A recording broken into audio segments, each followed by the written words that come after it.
नमस्कार दोस्तों, स्वागत है आपके अपने YouTube channel Vinod Hindi point में।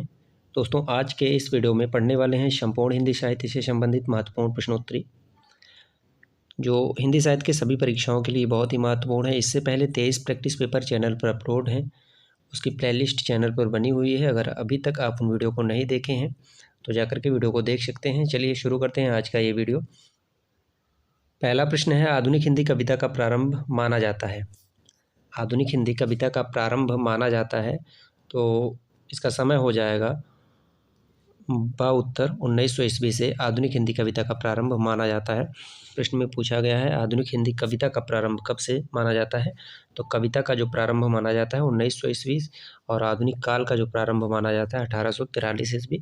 आचार्य रामचंद्र शुक्ल ने जो है संवत 1925 से आधुनिक काल का जो प्रारंभ माना है। अगला प्रश्न है, छायावादी युग की कालावधि है।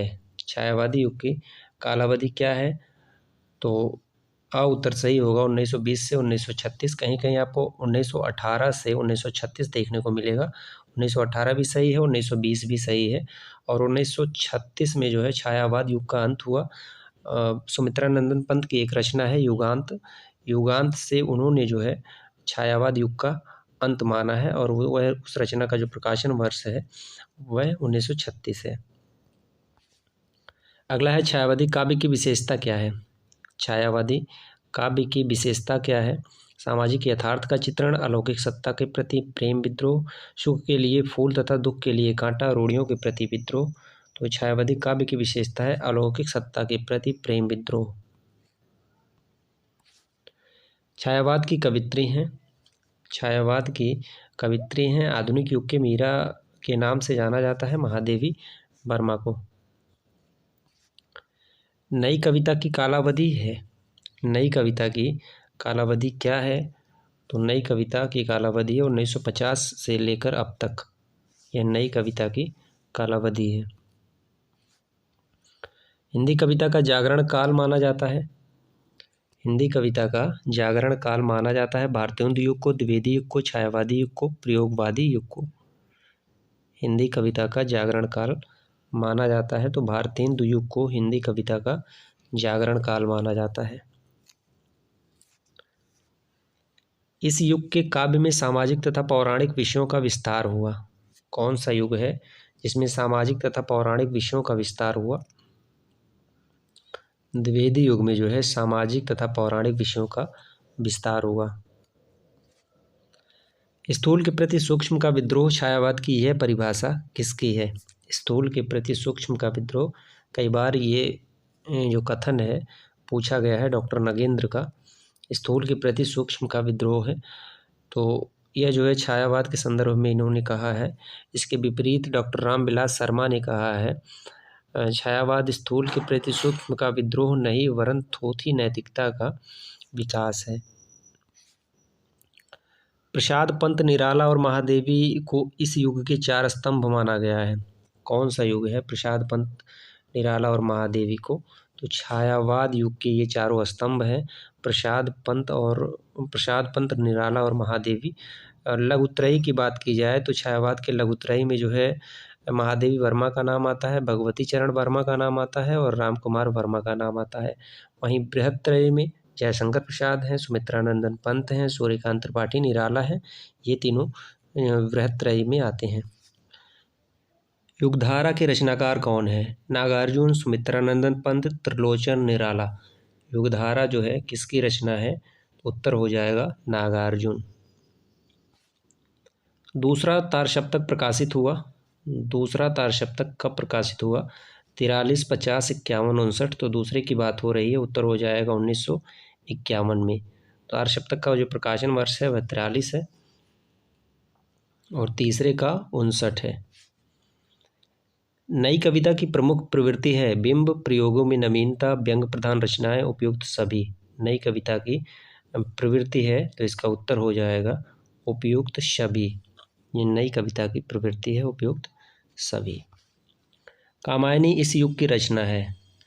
कामायनी किस युग की रचना है, तो यह छायावाद की है। ठीक है, कामायनी छायावाद युग की रचना है और जिसका प्रकाशन वर्ष है कामायनी का 1936 और यह प्रसाद की अंतिम काव्य रचना है। पंचवटी के रचनाकार कौन है? मैथिली शरण गुप्त, नागार्जुन, निराला, इनमें से कोई नहीं। पंचवटी, तो पंचवटी जो है मैथिली शरण गुप्त की रचना है और यह एक खंड काव्य है मैथिली शरण गुप्त का। इसका प्रकाशन वर्ष है 1909 ईस्वी।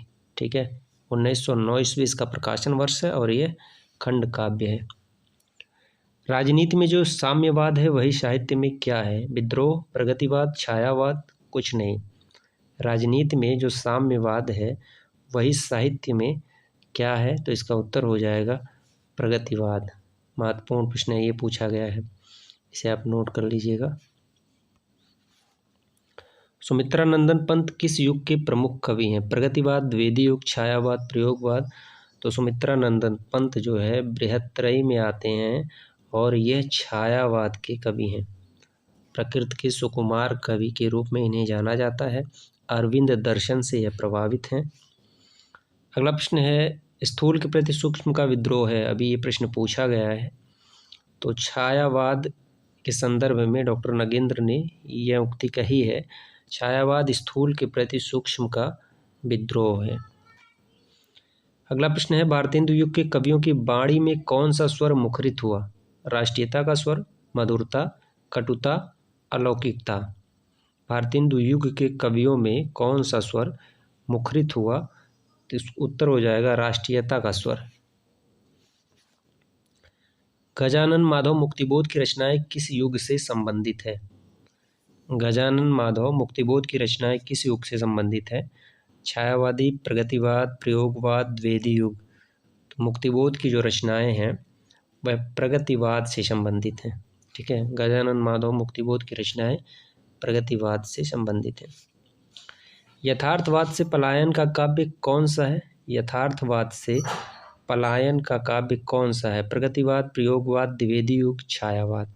तो यथार्थवाद से पलायन का जो काव्य है वह छायावाद है। ठीक है, यथार्थवाद से पलायन का जो काव्य है वह छायावाद है और जयशंकर प्रसाद की कामायनी में पलायनवाद का वर्णन किया गया है। तो ये थे कुल 20 प्रश्न।